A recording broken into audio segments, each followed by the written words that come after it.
Today's topic is the development of limbs.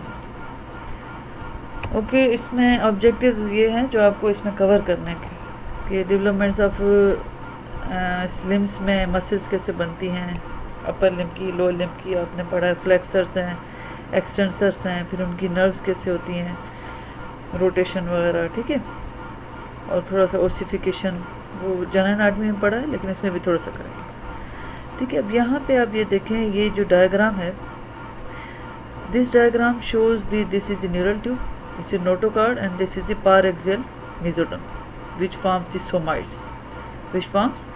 somites, and this one is the lateral plate mesoderm which divides into two parts. One part somatopluric mesoderm which goes with the ectoderm, और दूसरा क्या है, this is the yolk sac.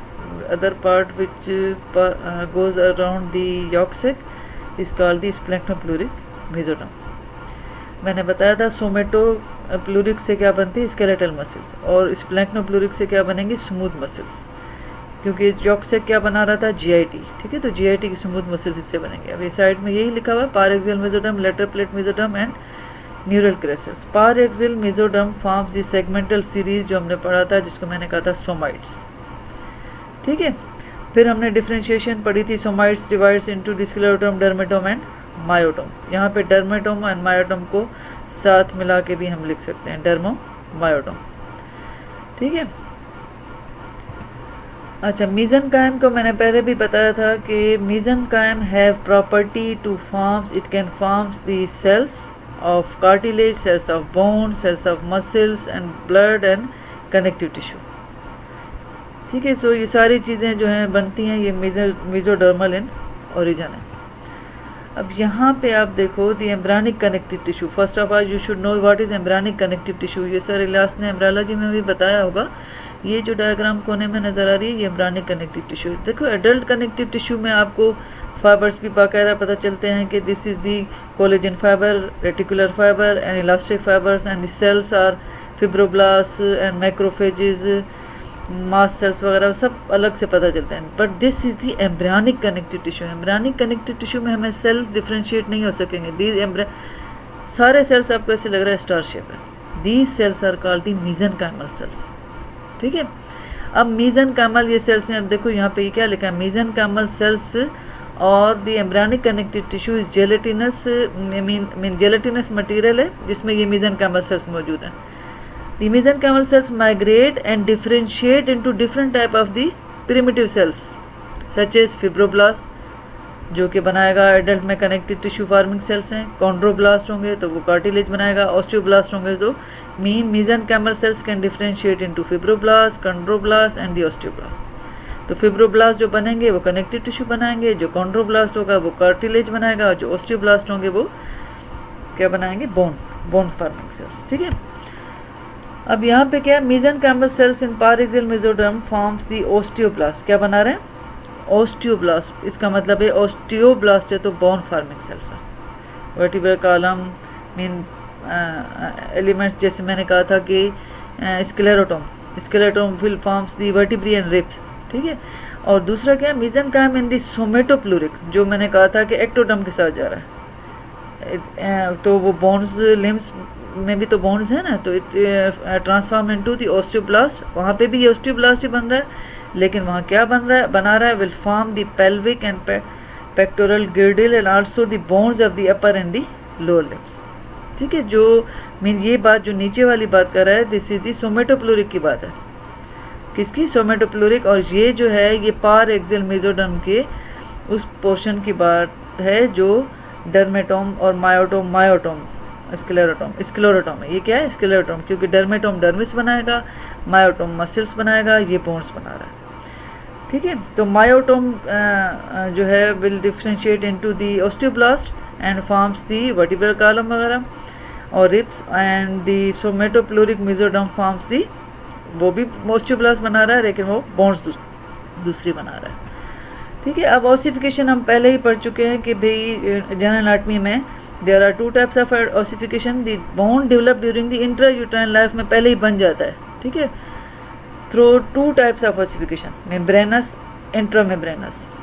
Mix भी होती है, मेम्ब्रेनो cartilaginous भी, लेकिन membranes जो है इन विच मीजनकाइमल, क्योंकि बच्चे में तो हम अब इस वक्त तक मीजनकाइमल टिश्यू ही कहेंगे, जेली लाइक, जो पीछे मैंने एक डायग्राम दिखाई, ठीक है। तो वो दी फॉर्म मीजनकाइम डायरेक्ट ही फ्लैट बोन्स में कन्वर्ट होगा, कार्टिलेज नहीं बनाया इसने।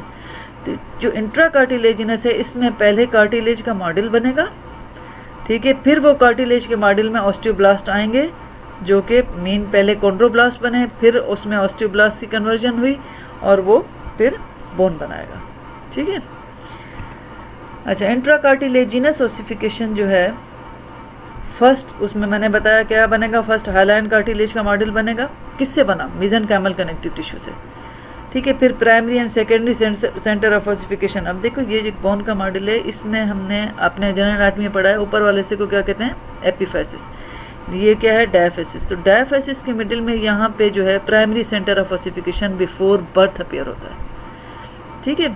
तो क्योंकि पहले कार्टिलेज का मॉडल था, अब वो कार्टिलेज जो है वो बोन में कन्वर्ट होगी, मीन ओसिफिकेशन स्टार्ट होगी। तो जो डायफेसिस में मिडिल में ओसिफिकेशन सेंटर बना, उसको हमने क्या कहा, primary centre of ossification, and it will forms before the birth, ठीक है। ये यहाँ पे लिखा हुआ है। तो वो अपवर्ड भी ग्रोथ करेगा और डाउनवर्ड भी ग्रोथ करेगा। Almost all bones of the primary centre of ossification appear before birth, ये मैं बता चुकी, और सेकेंडरी सेंटर्स आफ्टर बर्थ होते हैं। अब यहाँ पे ये भी आपने पढ़ा हुआ है कि ये एपिफेसिस एंड डायफेसिस के बीच में एपिफेजियल प्लेट ऑफ कार्टिलेज होती है, हाइलाइन कार्टिलेज, क्योंकि ये अगर फ्यूज हो गई तो कद नहीं बढ़ेगा, क्योंकि ये it will help in the growth in length, ठीक है। एपिफेजियल ये हाइलाइन कार्टिलेज होती है। तो ये फ्यूजन जो होती है ये प्यूबर्टी में होगी। कब होगी, प्यूबर्टी में। Fusion between the diaphysis and epiphysis does not occur till puberty, ठीक है। अब ये हो गया। अब आते हैं फॉर्मेशन ऑफ दी लिम्स। मैंने आपको बताया कि भाई मेसेनकाइमल टिश्यू था, अब आएगा लिम्ब बड बनेगा। यही जो मेसेनकाइमल टिश्यू बेबी का है, इससे क्या बनेगा, लिम्ब बड, ठीक है, with the exception of clavicle, क्योंकि वो मेम्ब्रेनस बोन है। दे ऑल आर फॉर्म, क्योंकि बाकी जितनी भी लॉन्ग बोन्स हैं वो हमारे पास एंडोकॉन्ड्रल है, ठीक है। और ये जो है क्लेविकल जो है ये BCQ आता है, this is the membranes in ossification, ठीक है। Limb bud arise at the beginning of the second month. Beginning of second month mean 5th week of intrauterine life. ये BCQ है। अब क्या है कि बाहर से स्किन है, स्किन में तो ज़ाहिर एक्टोडर्म है, तो एक्टोडर्म के अंदर नीचे क्या है, मेसोडर्म, मेसेनकाइमल टिश्यू। तो mesenchymal tissue, each bud is a mass of mesenchyme covered by ectoderm, बाहर से एक्टोडर्म है। At the tip of each, जहाँ लिम्ब बड बनना होता है वहाँ पे एक्टोडर्म जो है वो थिक हो जाती है, और इस रिज को हम कहते हैं अपाइकल एक्टोडर्मल रिज। यहाँ पे डायग्राम में आप देखें, आगे भी आएगा, ये लिम्ब बड है। अब देखो ये पीछे वाला डॉर्सल है, ये वेंट्रल है, और ये साइड वाला लेटरल है। तो ये जो लिम्ब बड अपीयर हो रहा है, इट अपीयर्स कौन सी सरफेस से हो रहा है, वेंट्रोलेटरल, पीछे नहीं हो रहा, ठीक है, बाजू हमारी आगे की तरफ है। तो limb bud become visible at outpocketing from the ventrolateral body wall of the embryo in the beginning of 5th week, ये BCQ है। फिर 6th वीक में आप देखो कि ये लिम्ब बड थोड़ा सा एनलार्ज होगा। फिर यहाँ पे ये इनिशियल जो पोर्शन है ये फ्लैटेंड हुआ यहाँ पर, क्योंकि ये हैंड बनेगा। फिर यहाँ कंस्ट्रक्शन आई जिसमें ये रिस्ट वाला पोर्शन बनेगा, ठीक है। ये सारा वही लिखा हुआ है कि ये कंस्ट्रक्शन आती है। फिर दूसरी कंस्ट्रक्शन आएगी तो आर्म फॉर आर्म, हम इसको हैंड का ये डिफ्रेंशिएट करेंगे, ठीक है। ये भी वही चीज़ दिखाएगी कि यहाँ से ये लिम्ब बड मेन, पहले तो अपाइकल एक्टोडर्मल रिज थिकनिंग होगी, फिर लिम्ब बड बना। अब ये लिम्ब बड है, ये जो ब्लू छोटा सा डॉट नजर आ रहा है, this is the apical ectodermal ridge. फिर ये ऐसे ग्रोथ करती है। अब यहाँ पे इस डायग्राम में आपको हाइलाइन कार्टिलेज का बोन का मॉडल नजर आ रहा है। तो mesenchyme in bud begins to condense, and by the end of the 6th week the first hyaline cartilage model for showing the bones mean 6 week में आपके पास हाइलाइन कार्टिलेज का बोन का सारी बोन्स जो है वो हाइलाइन कार्टिलेज के लॉन्ग बोन सिवाय किसके, क्लेविकल के, क्योंकि वो मेम्ब्रेनस है, ठीक है। The endochondral ossification of the limb bone starts by the end of the embryonic period, that is the 8th after 8th week, ठीक है। ये BCQ है। अब यहाँ पे ये बहुत अहम सवाल है कि rotation of the upper limb and the lower limb. देखो अपर लिम्ब में आप एनाटॉमिकल पोजीशन बनाते हो तो हाथ जो फेस पाम है फेसिंग क्या है, फॉरवर्ड, अपवर्ड नहीं है, फॉरवर्ड एनाटॉमिकल पोजीशन में जंप करते हैं, ठीक है। तो और जो थंब होता है वो लेटरली है, तो अपर लिम दोनों ही 90 डिग्री में रोटेट करेंगे, लेकिन अपर लिम रोटेट लेटरली। तो जब हम ऐसे, बच्चे का जो हाथ होता है ना इनिशियली वो ऐसे होता है, जैसे अभी यहाँ पे आप देखो ये थंब ऊपर है ऐसे, ठीक है, मतलब ये जो पाम है ये बच्चे की टमी की साइड पे, तो ये अब ये रोटेट करेगा, ये कैसे, ऐसे रोटेट करेगा लेटरली। तो ये थंब जो है वो लेटरल आ जाए, तो इस शुरू में हम इस बॉर्डर को कहते हैं प्री एक्सियल और इसको कहते हैं पोस्ट एक्सियल। तो pre axial becomes lateral while the post axial become medial, ऐसे घूम जाएगा, ठीक है। तो ये याद होना चाहिए कि अपर लिम 90 डिग्री पे रोटेट करता है लेकिन लेटरली करता है। तो वो एक्सटेंसर जो है वो पीछे मसल चली जाती हैं, जो फ्लेक्सर है वो आगे होती हैं।